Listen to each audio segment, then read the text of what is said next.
Welcome to Mimita OS Lite.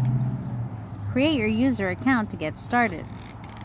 My username should be, how about Mimita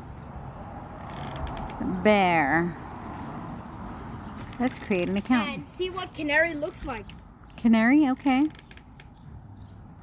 Well, where are my options? Oh, I see settings.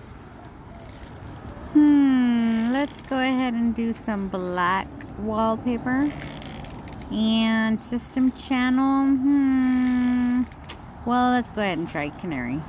So Canary is going to be... Oh my God. A GSOD? Nobody wants a GSOD. Oh, My system just crashed. So and we're now, back at the Welcome to Mimita OS Lite screen. Oh man, I guess we gotta chunk it. Bye-bye.